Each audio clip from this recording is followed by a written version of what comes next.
Maestros, un saludo para todos maestros.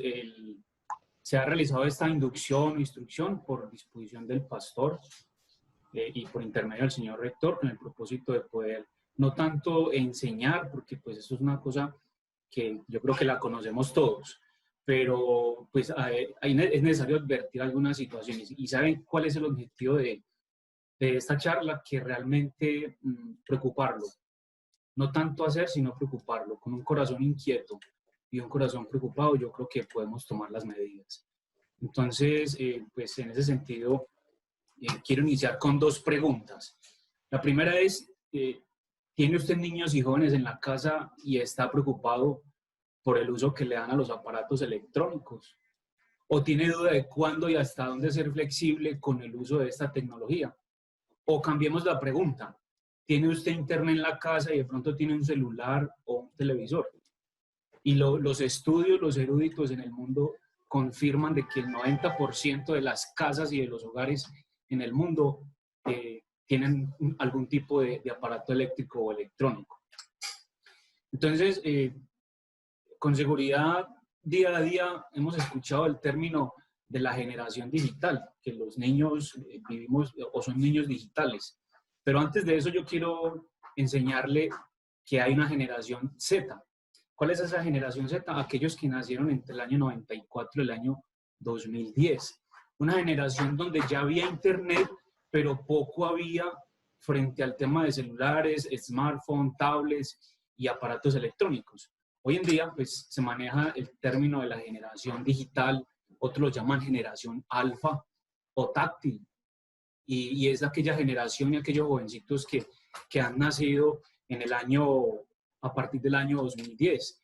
Una generación que está con un consumo excesivo las 24 horas frente al uso de redes sociales, internet, celulares, computadores y un sinnúmero de equipos electrónicos en la casa. Y donde la tecnología pues, se ha vuelto la manera más fácil de conocer el mundo. Y mire esta situación. El internet es un mundo demasiado amplio. Y a veces los niños, lo decía el señor rector esta mañana, los niños no tienen la madurez y no tienen la capacidad para determinar sus peligros. Y yo se lo voy a explicar de la siguiente manera. Internet, colocar un niño en internet sin cuidado o colocarlo solo es como colocar un niño en un parque donde hay demasiadas personas con diferentes perfiles ciudadanos, criminales y cuantas conductas hay en el mundo. Entonces la pregunta es, ¿usted dejaría a un niño solo en el parque? Y digamos que ese parque es de los mejores y que cuenta con una buena infraestructura, pero aún así usted lo dejaría en el parque solo, sabiendo que el ladrón, que el delincuente, el usurpador es de cuello blanco hoy en día. Peligroso. Traje un video por acá para que les pido el favor que me ayuden de pronto tomando nota de aquellas consideraciones que a usted le llamen la atención. Y al final del video los compartimos. Durante la historia... ¿Ahí ya? ¿Ya hay sonido ahí? La historia de la tecnología ha jugado un papel preponderante en la forma en cómo nos conectamos entre nosotros. La imprenta, el telégrafo, el teléfono, el periódico, la radio y la televisión son tecnologías que todas tienen en común que han comenzado revoluciones sociales. Estamos actualmente a través de una revolución, la cual empezó en 1962 con una idea simple, la de conectar las computadoras entre sí. Actualmente, más de 3.000 millones de computadoras están entrelazadas. Primero, es una revolución que ha sido veloz. Le tomó a la imprenta de Gutenberg más de 25 años después de ser inventada en poner en circulación el primer libro, la Biblia. En sus primeros 25 años de existencia, el teléfono apenas llegaba al 10% de la población en Estados Unidos. En 1995, menos del 1% de la población se conectaba a Internet. Los primeros 1.000 millones de usuarios conectados a Internet se lograron en el año 2005. Los 2.000 millones se cruzó en el año 2010 y los 3.000 millones a principios del 2014. Los beneficios del Internet son más que evidentes. En una encuesta de Harvard en el año 2015, las personas respondieron que el Internet se encuentra por delante de cosas esenciales como bañarse, utilizar el carro o ver la televisión. Pero los riesgos y peligros son menos obvios y más difíciles de notar. Existen al menos 4 peligros en Internet. El primero es que somos adictos. En Estados Unidos y en el Reino Unido, 2 de cada 5 personas reconocen que pasan mucho tiempo en el Internet y admiten que no pueden parar.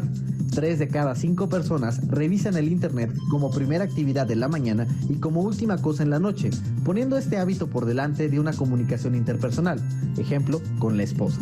2 de cada 5 mujeres dicen que uno de los grandes retos en una relación de pareja es cómo poder ser más interesantes que el smartphone de la pareja. 9 de cada 10 personas prefieren navegar por la web en vez de leer un libro. Y finalmente, la pornografía en Internet ha probado ser particularmente llamativa. 60% de los adultos varones en Estados Unidos admiten utilizarla al menos una vez al mes. 9% de los hombres en Internet pasan entre 10 y 20 horas viendo pornografía en Internet. El siguiente peligro del Internet es que sabemos muchas cosas, pero entendemos muy poco. La cantidad de información en nuestras manos es inimaginablemente enorme. Cada minuto en Internet, usuarios en Facebook comparten 2.5 millones de publicaciones. En Twitter se comparten 300,000 tweets. En YouTube se suben más de 96 horas de video en un solo minuto y 200 millones de correos electrónicos se comparten. Desde el inicio de la civilización humana hasta el año 2003, se habían creado aproximadamente 5 exabytes de información. Esta misma cantidad de información se crea ahora en el año 2016 cada 2 días. Existe tanta información que necesitamos inventar nuevas palabras para describir esta cantidad de información.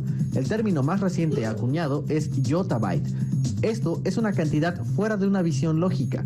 Para poder administrar toda esta información, requerimos de los motores de búsqueda. Google realiza 2.5 mil millones de búsquedas al día, pero muchas veces olvidamos que estas búsquedas son mecánicas y no hay una neutralidad en el posicionamiento de esta información. Por ejemplo, Google pone por delante de nuestro rango de atención a sus propios productos de Google, patrocinadores y afiliados. Mucha de la información en Internet no tiene ningún valor en absoluto. Por ejemplo, durante los disturbios civiles en Londres en el año 2011, las 3 historias más compartidas en Twitter fueron que el London Eye estaba en llamas, que el ejército estaba en las calles y que hasta un tigre escapó del zoológico de Londres y que estaba suelto por la ciudad. Debido a que el Internet es frecuentemente una fuente confiable de información, tendemos a exagerar en su precisión, su importancia y en su valor. Una de las preguntas más consultadas en Google es: ¿qué debería hacer de mi vida? Y Google no sabe la respuesta a esta pregunta tan personal, pero dejamos que Google o el Internet constantemente interfiera en la conversación con una persona que seguramente sí sabría la respuesta de esta pregunta: nosotros mismos. El siguiente peligro en Internet es la privacidad. Miles de cookies son rastreados en todo momento en casi cualquier página web o aplicación que utilizamos. Nuestros celulares guardan registros de uso de cada 5 segundos, inclusive cuando estos se encuentran apagados. Se ha dicho que actualmente es casi imposible cometer un homicidio o actos terroristas y salirse con la suya. Constantemente estamos dejando un camino de migas de pan de todas nuestras navegaciones web que realizamos. Se dice que toda esta información que vamos dejando vale $8,000 por persona y es vendida a empresas de marketing en donde se cosechan y se filtran y se validan para proveer detalles acertados a nuestros gustos e intereses. Facebook sabe que eres gay antes de que tu familia lo sepa. 70% de las personas tienen temor a que algo que ellos mismos publicaron pueda salir en un futuro a la luz y afectar sus vidas. 2 de cada 7 adolescentes en Estados Unidos ha enviado algún tipo de material comprometedor en Internet y ha tenido algún tipo de chat con tono sexual con algún desconocido. Una gran mayoría de los usuarios del Internet tienen la impresión que en algún momento alguien puede estar viendo o leyendo sus actividades en Internet. Y finalmente, el cuarto peligro es que el crimen en Internet está fuera de control. En las últimas décadas, el crimen ha ido en aumento en muchos países. En México vemos mucho esto, sin embargo no hay reportes o noticias en medios principales sobre el aumento de los crímenes en Internet. En 1990 se estimaba que existían a lo mucho 7,000 imágenes identificadas de pornografía infantil. En 2014, el FBI encontró 42 millones de imágenes en tan solo un servidor de la web. Existen miles de personas que activamente descargan este tipo de materiales de pornografía infantil. El bullying, el hostigamiento y el troleo son actividades endémicas en Internet. En Twitter, 18,000 términos racistas se dicen al día. 2,000 tweets al día contienen la palabra violación. 69% de los jóvenes en Estados Unidos, Canadá y Reino Unido han experimentado el ciberbullying. La policía no sabe bien cómo actuar ante todo esto. De hecho, menos del 5% de los casos de pornografía infantil pueden ser tomados para su investigación. Como conclusión, es que tenemos que reeducar, tenemos que reconectarnos, hablar entre nosotros y no utilizar el medio por puro aburrimiento. Hay que tomarnos un descanso de vez en cuando, hay que monitorear a los menores y dar una supervisión, dar sentido común y buscar el autocontrol, no importando la edad. El Internet tiene la enorme capacidad de repercutir para bien y para mal en tu vida.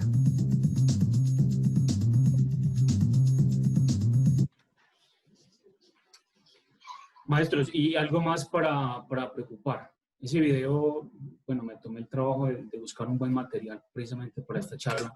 Y mira la fecha del video, año 2016. Entonces, ¿usted se imagina cómo están las cifras hoy en día? Hay unos elementos obviamente destacados del video y yo quisiera de pronto si hay alguno que quiera hacer algún aporte frente a lo que haya podido detectar y que le preocupe. A ver si coincidimos de pronto en las conclusiones del video. Para mí, las migas de pan que le dejamos. Terrible. Y fíjese, yo he dado el consejo a varios maestros, a varios compañeros, porque ¿cuántas veces ha estado uno navegando en Internet y le sale un aviso en la parte inferior donde dice active los cookies? ¿Sí? Y realmente son pequeñas porciones de información personal que quedan almacenadas en Internet. ¿No le ha pasado alguna vez que usted cuando está consultando una página salen anuncios y son anuncios relacionados con alguna búsqueda de un producto que usted estuvo haciendo en una página, en el comercio? Son los cookies. Entonces, recomendación y sugerencia es que sobre el final de la jornada, cuando usted tiene buen uso del computador, pues que ejecute un programa de mantenimiento del equipo. Hay uno muy sencillito que se llama CCleaner y ese le permite borrar todo el rastro que usted haya dejado en Internet. El CCleaner le ayuda a borrar todos esos cookies que quedaron ahí almacenados. ¿Alguna otra apreciación? Inge, por ejemplo, yo antier vi como un artículo que decía que si sabía que Google tenía toda la información de los sitios que yo había visitado desde que había tenido mi primer teléfono inteligente. Y mostraban la ruta y efectivamente verifiqué y muestra todas las ciudades que usted ha visitado y todos los establecimientos a donde usted ha ingresado. Está absolutamente todo el historial año a año. Exactamente, y permítame, yo los preocupo un poquitico más. Si observaron las cifras que habían allí del exabyte, mire, se lo voy a explicar de esta manera. El video menciona que hasta el año 2013 se crearon 5 exabytes de información. Y esa misma información se crea cada 2 días en el 2016. Entonces, dimensione la situación. Mire, aquí me di la tarea de traer las equivalencias. 1 mega son 1.000.000 de bytes. Y cuando usted le vende en un computador, usted dice, wow, con 1 tera yo creo que es suficiente información. 1 tera, pues se va colocando el número tan grande que se pone hasta difícil de leer. Y toca recurrir a la expresión matemática de la potenciación. Es decir, 1 tera está representado en 10 a la 3, 6, 9 a la 12 ceros. 10 a la 12. Y fíjese cómo habla el video, menciona por allá del exabyte. O sea, en este caso ya no serían 12 ceros, sino 15, 18 ceros de información. O sea, como dice el video al final. Y no se pone a hacer la consulta en Internet y hay unidades de medida mucho más grandes que esta, que el yottabyte. Y la conclusión del video es que se pone una cosa que es demasiado grande y una conclusión de que se sale de todo contexto, de una visión lógica. Entonces, otra conclusión que trae el video es que el Internet se encuentra por delante de cosas esenciales como bañarse. Que hay personas que prefieren usar el Internet, hacer una navegación en la web, en vez de leer un libro. Y hay demasiado consumo del Internet. Bueno, el otro aspecto que se menciona es el tema de los peligros en Internet. Decía, ya lo hemos hablado de que hay una adicción totalmente las 24 horas. A veces uno coge el celular y lo que hace cuando se despierta es coger el celular y consultar noticias. O sobre el final de la jornada, sobre el final de la noche, volver a consultar redes sociales, Internet y demás aspectos pues, que se han presentado durante el día. La otra es la privacidad, ya lo mencionábamos. ¿sí? Hay que tener cuidado con la información que se coloca en Internet, direcciones, fotografías. Muchas veces se acostumbra, he conocido casos por mi experiencia en la policía de que personas que colocan fotografías, escúcheme que lo diga de esta manera, pero que presumen de sus actividades personales, sobre todo las turísticas. Entonces se toman una foto con un buen fondo, entonces eso da pie para que los delincuentes o que personas inescrupulosas se interesen de pronto en su situación personal. El otro es el crimen en Internet que está fuera de control. El gobierno o los gobiernos hacen esfuerzos constantes implementando aplicativos, métodos y procedimientos, pero hay muchas cosas que se les sale de control, porque pues es una realidad que hay muchos casos de que están fuera de la denuncia. Entonces la situación es mucho más grave de lo que se piensa y de lo que se cree. La otra situación que se presenta con el Internet es que es mucha la información que hay, pero no tiene ningún valor en absoluto. Entonces ahí es donde contrasta la información con la veracidad. Y popularmente se escucha de que no, ese es un fake news, ¿sí? Noticias falsas frente a determinado contexto y que se expone cotidianamente información sin sentido. Y quiero traer a colación lo siguiente, es un caso muy cercano en nuestro colegio y hay una conclusión y es que se conoce mucho, los jóvenes conocen mucho, pero saben poco. ¿Qué quiere decir? Pues, hombre, creen que tienen el poder a través del Internet y de aplicaciones, pero no dimensionan el problema. Entonces se presentó un caso de una niña que fue suplantada con una evaluación en Q10 y como lo concluíamos esta mañana, o lo hizo por dos razones. La primera, porque es posible que haya una diferencia con otro estudiante y lo haya hecho por simple sabotaje. O la segunda, pues suplantó a la estudiante con el propósito de poder determinar el nivel de esa evaluación y poder decir, venga, yo hago un ensayo, miro cómo está la evaluación, cómo están las preguntas y de esa manera yo podría estimar un buen resultado en mi evaluación. Entonces, volviendo a la expresión, o sea, conocen mucho, pero saben poco, porque realmente si eso se llama un escenario legal de la denuncia, pues podría haber implicaciones allí legales. Bueno. Traje también por aquí un video, el señor rector lo mencionaba esta mañana. Vamos a ver.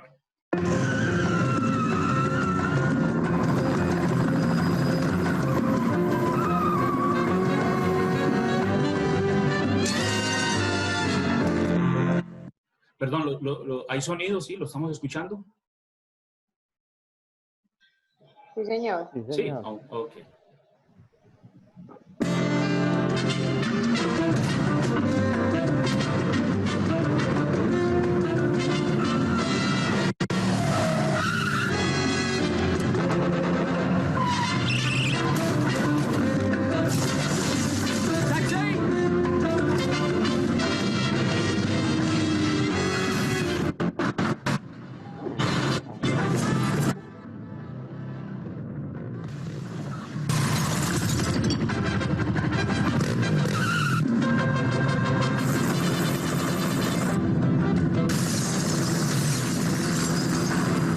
Meer bescherming dan je ooit nodig zult hebben. Rexona for Men. Un comercial de Rexona. Y es que la situación es que en todo escenario donde estemos hay reglas. Y así no sean reglas impuestas, son reglas desde el orden natural. Y una persona ingresando por el techo a una reunión oficial de una oficina. Y mire la persona tomando el taxi y se monta atrás encima del taxi. Entonces es como concientizar de que realmente en todo escenario, en todo contexto en el que vivamos hay reglas, impuestas o del orden natural, digamos que por la circunstancia se dan, ¿sí? Entonces, en ese sentido, pues lo que quiero es dar unas recomendaciones, ¿sí? Y es frente al tema del control parental, ¿sí? Es necesario poner reglas en la casa, es necesario poner reglas en diferentes contextos. El control parental es una serie de medidas que permite a nosotros como padres de familia poder supervisar, monitorizar, dar pautas y controles para que los aparatos eléctricos y electrónicos se usen de una manera moderada. Y hay medidas tanto digitales como fuera de ese contexto digital. Entonces, empecemos con la televisión y los videojuegos. Miren, pueden ser excelentes recursos para la educación y el entretenimiento, pero realmente el exceso, hay que tener cuidado con el exceso. Los medios no deben de quitar horas de sueño ni de actividad física a ningún niño. A mí me ha pasado que veo unos niños bostezando en la clase, incluso la presencial como la virtual, y uno empieza a hacer preguntitas por ahí, a persuadirlos, y son niños que se acuestan demasiado tarde, y es por el tema de la televisión, cuando debería cambiarse el hábito, acostarse temprano, y no tanto hábito, también disciplina. El tiempo que se pasa en pantalla, hay que tener cuidado, porque hay elementos dentro de la habitación del niño. Hay que tener cuidado con eso, hay que controlarlo. Ojalá no existieran elementos en la habitación. Apagar las pantallas durante las comidas. Muchas veces uno tiene la costumbre de ver el noticiero con el televisor prendido, viendo el noticiero y tomando los alimentos. Otra recomendación es que no permitir que se vea televisión mientras se hace algún deber. Una tarea, el aseo de la habitación, el aseo del baño, el aseo de la cocina, porque eso distrae, son elementos distractores. Prohibir la televisión, los videojuegos, el uso del celular entre semana. O ver primero los programas de televisión y jugar con los niños, con los muchachos. O sea, qué tipo de juegos están usando en sus casas. En el tema de seguridad en el Internet, pues es necesario que nosotros como responsables de nuestros hogares, pues que aprendamos ciertas herramientas, cómo hacerlo. YouTube está lleno de videos en el que orientan cómo hacer todo este tipo de bloqueos. Sobre el final de las diapositivas hay unas recomendaciones también de unas aplicaciones frente a eso. Evitar nuevamente que los dispositivos estén en las habitaciones, sobre todo en la noche. Colocar el computador, ya lo hemos hablado muchas veces de que el computador debe estar en un lugar visible de la casa, en un lugar transitado de la casa. Enseñarle a los muchachos también frente al tema de la seguridad en Internet. Por ejemplo, ese tipo de cosas, decirle al niño, ojo con los registros que ustedes hacen en las páginas, ojo con el tipo de información que ustedes incluyen cuando van a descargar un juego, ojo también con la información que usted descarga, pero resulta que es un archivo ejecutable, y entonces le dice por allá, por citar un ejemplo, dice, mire, y su computador está infectado, es necesario que instale un antivirus. Entonces realmente son programas maliciosos y que le pueden robar información. Hay que enseñar a los niños sobre eso y hay que instruirlos. El módem de Internet hay que apagarlo, habitualmente hay que apagarlo, ojalá fuera en horas de la noche para garantizar el sueño del muchacho, o que no se vaya a distraer y perder horas de sueño. Establecer normas de acceso y uso del Internet de acuerdo a la edad, ¿sí? Un ejemplo, de 5 a 10 años, que si el niño me pide, que si alguien me pide el teléfono, pues que tenga el cuidado de no ir a suministrar datos como nombres, ubicación, profesión y oficio de los padres. Para unos niños un poco más grandecitos, pues darles reglas antes de realizar esas descargas, como lo he venido mencionando. Porque pues la conclusión de esto es que hay demasiada información y de mucho cuidado con el tema de los derechos de autor, porque se copia, se pega, se prolifera información y porque pocas veces o poco se conoce frente a demandas que tengan que ver con el abuso de la propiedad intelectual. Fotografías, videos y textos, pues hay que tener cuidado, sobre todo con los muchachos mayorcitos, porque la tendencia de hoy es copiar y pegar. Y ahí es donde vuelvo y uso la palabra que estamos empleando hace un momento. Mucho conocimiento, pero poco de sabiduría, ¿sí? Entonces, hablo del caso particular mío. He ayudado a familiares, a muchachos a hacer trabajos, porque el profesor realiza unas diapositivas frente a determinado tema. Y realmente usted tiene mucho conocimiento e información, plasma mucha información en esas diapositivas, pero sabe poco porque ni siquiera las lee y solamente presenta el trabajo. Aquí hay unas aplicaciones. Donde la hermana, vayan de la hermana. Perdón. Hay unas aplicaciones que pues se sugieren porque, pues nuevamente, cuando usted hace la consulta de aplicaciones para el control parental en Internet, hay demasiada herramienta y es necesario de pronto valorar, mirar el autor de la aplicación. Uno puede hacer búsquedas en Google. Uno puede hacer búsquedas en... Permítame, yo cierro los micrófonos un momentico. Uno puede hacer diferentes búsquedas y ¿cómo lo puede hacer? Uno escribe comentarios y sugerencias frente a determinada aplicación y pues usted puede irse haciendo un panorama de lo que representa cada una de esas aplicaciones. Entonces, la más conocida, Google Family Link, en alguna de las clases de tecnología se la sugería a los padres de familia porque es muy buena, es multiusuario, es decir, yo la puedo aplicar en mi celular como padre de familia y la puedo instalar también en el celular del muchacho de mi hijo como un usuario cliente, como un usuario hijo. Y yo puedo estar supervisando absolutamente todo lo que hace con el celular. Impresiones de pantalla, fotografías, páginas consultadas, mensajes, todo absolutamente, horas que hace la navegación. Incluso hasta puedo controlar el tiempo de navegación. Yo le puedo decir, listo, yo solamente le voy a dar 1 hora de navegación diaria, de las 8 de la mañana hasta las 6 de la tarde, y usted mirará cómo se las consume. Ese tipo de privilegios los puede hacer con Google Family Link.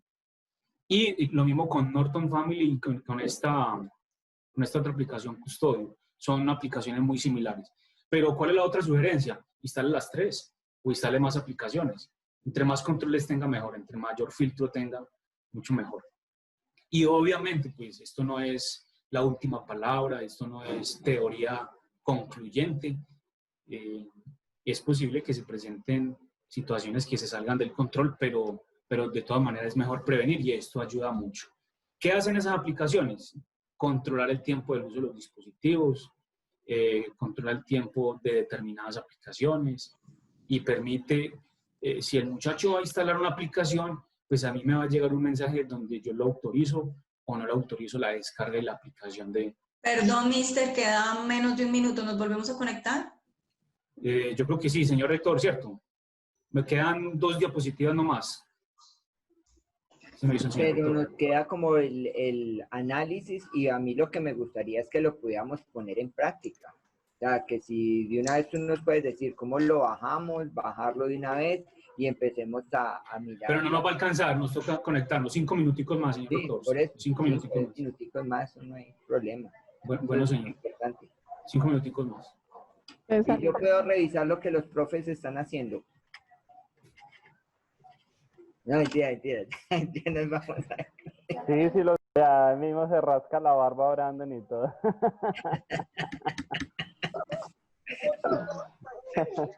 Maidí, yo hago una pregunta, o sea que uno no puede darle clic a las cookies, ¿nunca? ¿O sí? Mister Jorge Mario, ¿puede poner la anterior, por favor? Yo le tomo un pantallazo. Gracias. Ahora, lo que pasa es que si uno es prevenido, no debería ingresar ningún tipo de información personal. O sea, solamente tener su cuenta, su contraseña, porque pues en algunas páginas le pide, pero realmente uno no debería ingresar ningún tipo de datos. Y como les digo, estar borrando el historial, las cookies, la caché, estarla borrando diariamente. Inge, y otra cosa es que a veces las personas, no sé si, digámoslo, por practicidad y a veces por pereza, graban las contraseñas en los equipos, en los computadores y todo, y eso es muy susceptible a que les roben la información. Si tienen una sola contraseña para todo y fuera de eso la tienen grabada en todo lado, pues muy fácilmente les hagan una jugadita y un hacker anónimo o alguna vaina, o como dice Vaquero, los rusos. Bueno, es mejor no grabarlas, sino aprendérselas. Exactamente. Bueno, esto hablando, el señor rector decía que cómo se instalan, están en el Play Store de Google o en el App Store para iPhone, o sea, están disponibles, son gratuitas y pues son aplicaciones que no son pesadas y son muy fáciles de instalar. Ahora, insisto, como la recomendación que daba hace un momento, si de pronto se dificulta administrar algún tipo de aplicación de este tipo, pues usemos positivamente el Internet y se puede encontrar material que puede orientar frente a esto. Aparte de que hay aplicaciones en las Play Store, y en el App Store, pues el mismo Windows 10 trae una opción en configuración que se llama opciones de familia.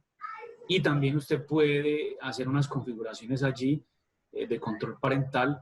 Entonces usted habilita un usuario administrador, un usuario cliente, un usuario invitado, y es la misma situación. Si ese usuario invitado quiere instalar aplicaciones, quiere hacer determinada personalización y demás, pues entonces le va a estar llegando el mensaje a su cuenta que registró con las opciones de familia. Pero esto aplica cuando tiene registrada una cuenta en Microsoft 365. Hay que hacer ahí unos pasos de iniciar sesión para poder hacer el control.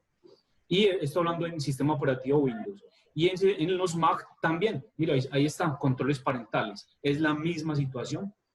Hay unas preferencias ahí que usted puede ir personalizando y pues puede hacer un buen control parental desde allí. ¿Cuál es la recomendación o cuál es la sugerencia? Que las usen, maestros, que las usen porque pues lo que queremos es experimentar, que hayan comentarios de ustedes positivos, adversos frente a determinada aplicación y nosotros pues como colegio poderlas sugerir a los padres de familia porque realmente es lo que nos interesa, los estudiantes. Finalmente quiero colocar en conocimiento de que hay una organización liderada por Red Papás, se llama Te Protejo, que ya algunos la conocen, y es una manera de hacer una denuncia de casos que afecten, situaciones que afecten contra los niños y los adolescentes. Y usted puede allí denunciar de una manera anónima, digamos, hay reserva frente a la identidad del denunciante y usted puede colocar en conocimiento situaciones que tengan que ver precisamente con esos contenidos en Internet. Fotografías, videos, todo lo que esté relacionado con la explotación sexual y comercial de los niños. Casos que ustedes conozcan de intimidación escolar, ciberacoso, bullying y todas esas cosas que se salen de un contexto de lo normal, ¿sí? Y que afecta la emoción, que afecta pues tantas cosas que se involucran allí desde el aspecto social, psicológico, se pueden colocar en conocimiento allí, venta de alcohol, venta de drogas, sustancias psicoactivas y demás. Contenidos inapropiados en medios de comunicación, situaciones de maltrato con los niños, abandono, trabajo infantil, el tema de turismo sexual con niños, niñas y adolescentes, esa explotación comercial que se ve tanto, pues también se puede colocar en conocimiento. Ahí está la página teprotejo.org. Hay unas conclusiones finales, aquí está mi articulación bíblica, está en primera de Tesalonicenses 5:21, pues el Internet no es malo, examínelo todo y saque lo bueno del Internet, realmente es una muy buena herramienta, hoy en día se usa para automatizar las casas, cerrar ventanas, cerrar una puerta, activar los electrodomésticos, o sea, y eso se logra a través del Internet. Hay información muy buena en Internet, pero obviamente hay que tener la capacidad para uno poder determinar cuál es la fuente que está produciendo esa información. La primera es que hay que reeducar, claro que sí, hay que enseñar continuamente. Y esto es una situación que no afecta solamente a los niños, también a nosotros como adultos, porque la adicción también está en nosotros como personas mayores. Hay que reconectarnos, pero reconectarnos como familia. Hay que reconectarnos, sacar las pantallas de los escenarios, retirar el celular mientras se toman los alimentos, ¿sí? Una serie de cosas que son sencillas, pero que realmente son muy provechosas. Estar hablando continuamente entre nosotros mismos. No usar el Internet porque estoy desocupado, no tengo nada que hacer, estoy aburrido, entonces me quiero distraer. Hay otros elementos para uno distraerse. Monitorear continuamente los menores. Sí, hay que poner reglas en las casas, en los escenarios en donde nos encontremos. Otra recomendación es que hay que colocar el sentido común. Dicen por ahí, el sentido común, que es el menos común de los sentidos. Sí, sentido común. ¿Quién más que nosotros que conocemos el comportamiento de un muchacho, de un niño, de nuestro hijo? Hay que colocarle sentido común a las cosas cuando se vean actitudes inapropiadas, actitudes sospechosas, actitudes ocultas. ¿A qué hora? Buscar el autocontrol. Obviamente, este tema, yo no podría exigirlo mientras yo no lo dé, mientras yo no lo haga. No podría exigir en la casa a mi hijo que no consuma internet cuando yo estoy pegado del celular y de redes sociales y demás contenidos de internet. Y pues la última es que el internet repercute para bien o para mal en nuestras vidas, pero pues obviamente vuelvo y retomo la expresión, la frase bíblica que dice que todo hay que revisarlo y que debo sacarlo bueno. Eso es todo, señor rector.